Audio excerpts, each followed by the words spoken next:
Welcome to number nine in my series of musings on my all-time favourite science fiction novels. I hope you're enjoying them as much as I am enjoying revisiting them. And today I will be talking about a unique book, which is Larry Niven's Ringworld. Published in October 1970, this was one of the first science fiction novels I can remember reading, and it's always had a special place in my heart as a result. While at that young age it was the big science elements and the futuristic hardware that captured me, I've since come to appreciate the philosophical elements of the book provided by the interactions between the main characters. Now, Larry Niven is an award-winning American author who at the time of this recording is thankfully still with us at the mature age of 83. He has authored numerous novels and short stories, many of which have become celebrated in the science fiction community. He specialises in hard science, but also incorporates speculative fiction, fantasy, detective sleuthing, and action and adventure themes. And interestingly, he has written material for Star Trek, Green Lantern, and The Outer Limits in his extremely long and varied career. One of my favourite works of his is the humorous exploration of the real-world physics hazards of Superman and Lois Lane mating in Man of Steel, Woman of Kleenex, which is an amusing read if you ever come across it. Now, Ringworld is set in 2850 AD, which is nice, as many other science fiction novels set in the supposed far future when written have become embarrassingly and literally out of date as those years have come and gone. I mean, as a result, I'm still waiting for my flying cars, teleporters, and moon bases, which have never appeared, although they were promised many times. The story follows the 200-year-old Louis Wu and his three companions, two alien and one human, as they travel in an experimental craft to explore a newly discovered massive artificial construction around a distant star, the titular Ringworld. As always, a quick spoiler warning. I try not to get too plot specific, especially about the endings of novels, but please be aware there will be some spoilers ahead. And if you like this video, then please check out my other videos on science fiction novels and my other content. And please hit subscribe and click the bell for notifications. Now, the story begins with Louis Wu celebrating his 200th birthday by teleporting around the world to keep hitting midnight again and again, whilst meanwhile an actual party is going on in his house, which he is somewhat avoiding.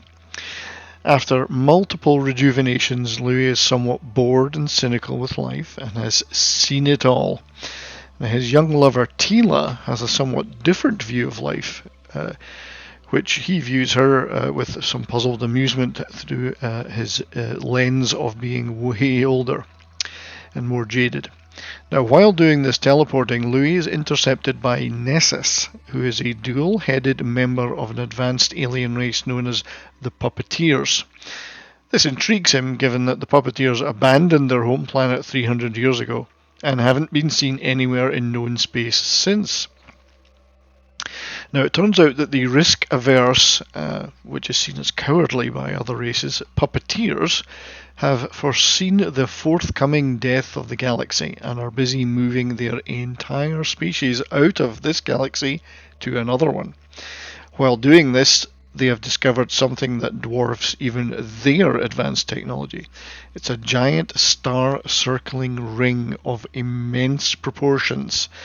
A slice of a Dyson sphere, as it were, for those who know what a Dyson sphere is, and I'm sure you all do. Now, Nessus wants to put a team together to travel to and investigate this ring world, and the prize is a potential vast trove of alien knowledge, plus the experimental hyperdrive ship Nessus is going to provide to take them there. So Louis, looking for a challenge, enlists, and Nessus also wants, against Louis' judgment, to enlist Tila, as apparently she has traits that make her lucky. And the final team member is Speaker to Animals, a member of a warlike feline race known as the Kzinti, who humans battled and won a war against some centuries before. Now, a large part of the book explores the dynamics between these four individuals, which shift and turn depending on the demands of the situations. They attempt to work together, but due to their innate differences, they conflict. Sometimes violent conflict often happens. And the nature of luck as innately born into Tila and its impact on predestination and the survival of the team plays a big part in the narrative. The question of what is luck? Can luck be selected for?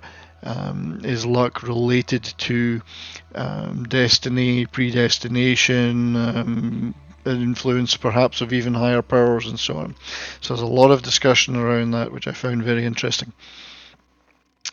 Now, the supposed cowardice on a personal level of the puppeteers, which supposedly they have, ironically, it leads them to carry out some very bold moves, and that's a critical part of the plot. The puppeteers may seem cowardly, but they actually take some very sweeping moves in order to avoid risk. And it turns out, though, that their name of puppeteers happens to be well deserved, as the others discover. The foursome travel to the Ringworld, which is truly massive in scale, trillions of miles in circumference, millions of miles across, and fully landscaped with varied landscapes and environments. Now, whatever or whoever built and operated it is nowhere to be found.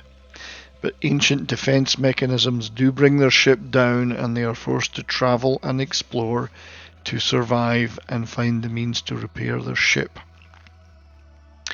There's a huge amount of adventure and deduction and detective work, in a sense, as they, even in a small manner, uncover the secrets of the ring, or at least the beginnings of those secrets. And eventually they come across its inhabitants, many of whom have descended into superstition and ignorance as the technology around them failed. The team must fight both those inhabitants and the elements to survive, and find a way to repair their ship. So I won't divulge any more details or spoilers, but this is a great read and spawned several sequels by Niven, as the scope of the setting is too much for one novel. In fact, the actual scale of the Ringworld is so difficult to describe in words that very often it's good to look at much of the fan art and the book art that's been created in the graphic novel art in order to truly visualize what he's describing. It's been a very influential novel, with many other Megastructure stories having been written in its wake, and video game content too being inspired by Megastructures like Ringworld. There have been several abortive attempts to produce a TV show, and Amazon were the latest to show some interest, but with no tangible results yet. And there's been a manga adaptation, which I must confess I haven't read, but I am interested in, and I'm going to get a copy of that now. So that's it for the very epic Ringworld. Hopefully you'll pick up a copy and give it a read. Thank you for watching. And if you like this video, as I say earlier, please check out my other videos in science fiction novels and my other content, music-related content. And if you like it, please hit subscribe, click the bell for notifications. Now, the next book in this series, I'm going to return to an author I've previously covered, Robert Silverberg.